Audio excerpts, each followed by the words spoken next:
morning, respected guests. At the outset, I thank Dr. Swapnil Kenny and the organizing team for this wonderful, innovative idea and also for giving me this opportunity. So before I start, I would just like to make one disclaimer that I am not a rock star or even I am not a very big leader. I am just starting. And so today I'll be talking on lessons which I am still learning and the lessons which are still being learned by me in young leadership. So if we go to Google, you go to Google search engine and if you type young leadership, lessons on leadership, you'll be amazed that you get every year there are 24 million hits. So there are nearly 361 crore search results which come in 0.43 seconds. So to understand the magnanimity, if you see more than marriage and more than love and more than friendship, you get leadership. So people value leadership more than that and people are more inclined to do leadership. So why is leadership very important? Why can't everyone be followers, or why is leadership important? So if we look our lives, whether we like it or whether we don't like it, they are all governed by leaders. Whether it's in politics or whether it's in medicine or whether it's in your workplace or even your own boss.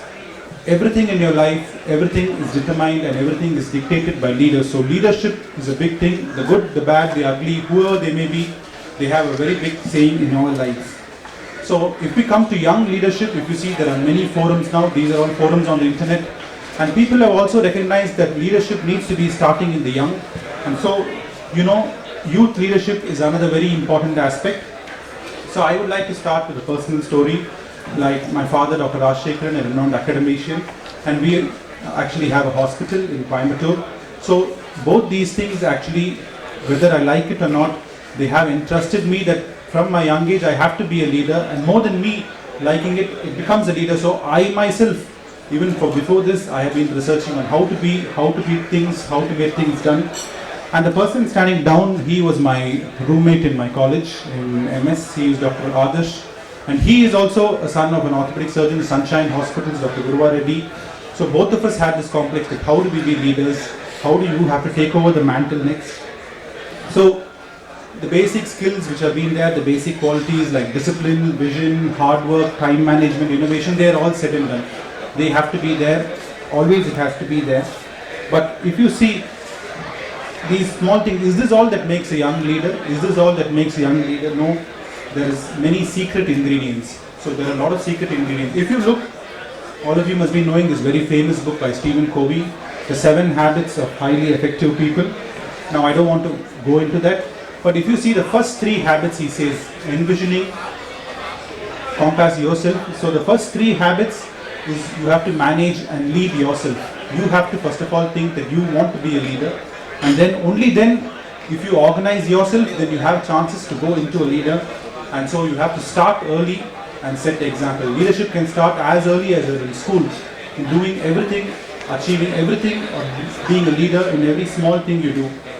Now, Mrs. Indra Nooyi, the former CEO of PepsiCo, now she has got, as per Google, the most talks and most TED Talks on leadership. So she made a very good point. She is doing 16 points on leadership agenda, 1 point on young leadership. She says take responsibility and be the go-to person in your team in any small thing. Like even if it's making a small PowerPoint presentation, everyone in the department have to say no, it has to be done by him. Even if there's a hitch in the laptop, they say no, he's the guy who's going to be. So create an impression from a very young age within your family, among your friends, among your workplace, that you will be the responsible person and you will be the go-to person in a crisis. That is one of the most important factors. So a young orthopedic surgeon who just passed out, who's really dynamic, always you have to read in between the years. So all of us, we want to be like these stalwarts, like Dr. Sancheti, Dr. Johari sir, or Dr. Shailendra Bojraj. All of them together, they have stood the test of time, they have come through all the obstacles, and today they are leaders in their field. But what a young surgeon, suppose he wants to become a pediatric orthopedic surgeon, at the age of 25, it is a very big mistake that you think that you're going to be Dr. Johari sir. At the age of 25, you have to be concentrating on how hard Professor Johari sir or Dr. Bojraj sir or Dr. Sancheti would have worked when they were at the same age. So only if you, so at the age of 25 knows nobody is going to be a big leader in that. So you have to be a leader at that point of time in what you do. So the most important thing is you have to get inspired and then be with great leaders. And In my personal life, I have been really happy that I have been with big leaders. I have been trained in the Sancheti Hospital and all with Professor Sancheti and Dr. Parag Sancheti and all my teachers, Dr. Patwardhan, Dr. Ashok Sham, Dr. Pradhan, Dr. Kurjekar. All of them were walking libraries, and being with them, you learned a lot about leadership. Walking with them, talking with them, just working with them. There is no hard fast manual to do this or do this on Monday, do this on Tuesday. You just have to be with these mentors. So the most important ingredient, the jackpot, is mentorship. Mentorship is the most important and key thing to be a young leader. So now to come back, why leadership?